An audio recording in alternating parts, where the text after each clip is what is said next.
అంటే ఏంటి చెప్పండి?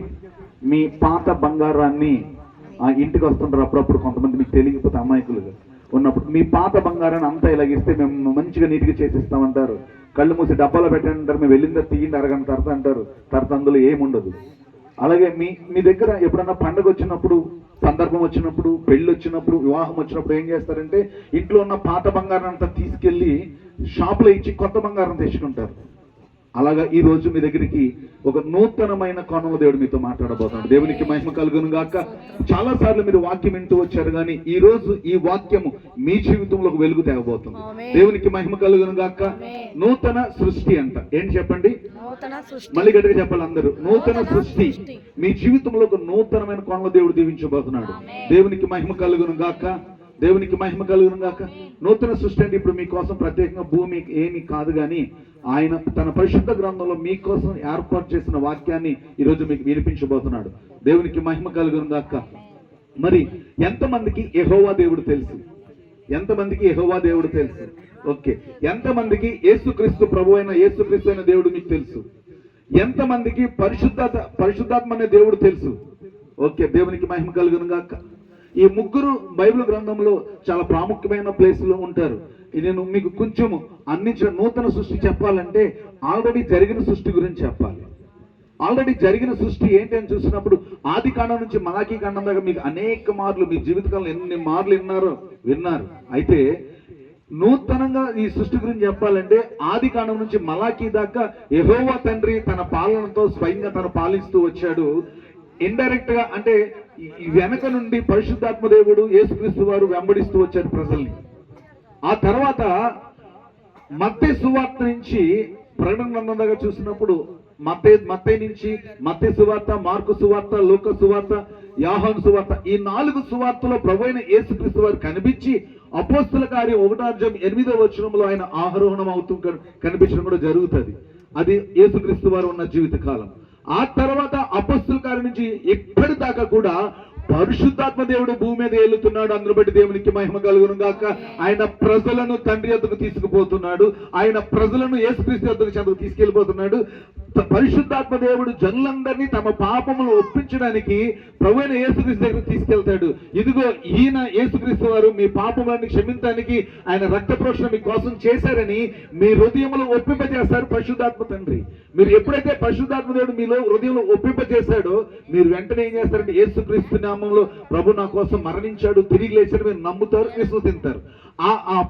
అప్పుడు యేసుక్రీస్తు వారు మిమ్మల్ని ఏం చేస్తారంటే తన రక్తం ద్వారా శుద్ధీకరించి మిమ్మల్ని తండ్రికి అప్పగిస్తారు. ఇది ఈ లోకంలో జరిగే ముఖ్యమైన ఈ యొక్క సన్నివేశం. ఇది ప్రజలందరి జీవితంలో జరుగుతున్న విషయం. ప్రతి ప్రజని కూడా శుద్ధీకరించి పరిశుద్ధులను చేసి తండ్రి యొద్దకు తీసుకెళ్ళి ఇదిగో ప్రభువా ఈ యొక్క నీ బిడ్డలు ఎక్కడైతే ఆదామమ్మల ద్వారా తప్పిపోయారో వాళ్ళు మళ్ళీ తీసుకుని పాపము క్షమించి నీ ముందుకు తీసుకొచ్చి నిలబెట్టామని చెప్పడానికి పరిశుద్ధాత్మ దేవుడు యేసుక్రీస్తు వారు మీ ముందు ఎప్పుడు కూడా ఉంటూ ఉంటారు, మిమ్మల్ని ఒక నూతనమైన కోణంలో మార్చడానికి. అదే ఈ రోజు ఈ వర్తమానం. ఈ వర్తమానంలో మీతో మాట్లాడుతున్న ఈ సందర్భాన్ని జాగ్రత్తగా మీరు గ్రహించినట్లయితే మీరు ఒక నూతన సృష్టిగా మారబోతున్నారు. దేవునికి మహిమ కలుగును గాక. నమ్మిన వారు గట్టిగా చప్పలు కొడుతూ దేవుని ఆహ్వానిద్దాం. దేవునికి మహిమ కలుగును గాక. ప్రభువైన యేసుక్రీస్తు వారు అపోస్తలుడైన పౌలు గారి ద్వారా 2 కొరింథీ 5:17 చూద్దాం.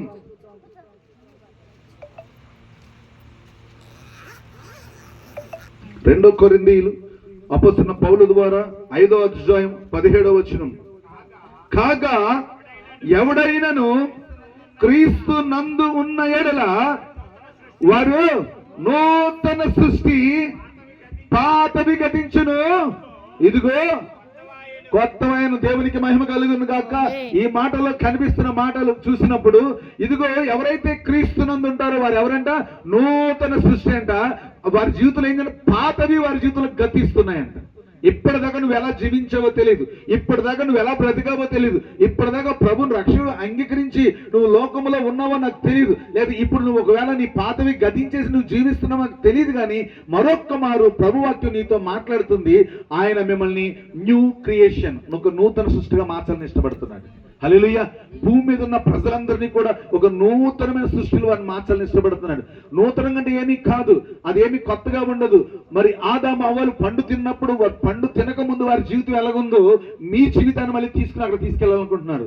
ఎక్కడైతే మానవ జీవితంలో పాపము ప్రవేశించి వారిని ఏలుబడి చేస్తుందో ఆ పాపం నుండి విడిపించి వారిని నూతనంగా క్రియేషన్ చేయాలని ఇష్టపడుతున్నారు.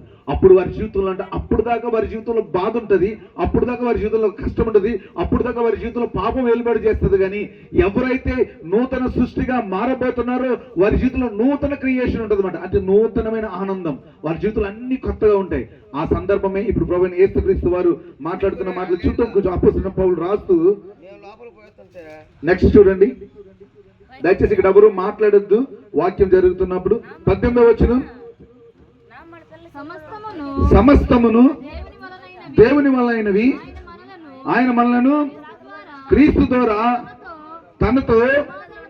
తనతో సమాధానపరుచుకున్నాడు. ఏది నూతన సృష్టి అని చూసినప్పుడు ప్రభువైన యేసు క్రీస్తు ద్వారా ఆదామవ్వలు ఎక్కడైతే తప్పిపోయి తండ్రికి దూరం అయిపోయారో యేసు క్రీస్తు వారి ద్వారా ఇప్పుడు మీరు ఏమవుతుంటే సమాధానం పొందుకోబోతున్నారు. దేవునికి మహిమ కలుగును గాక.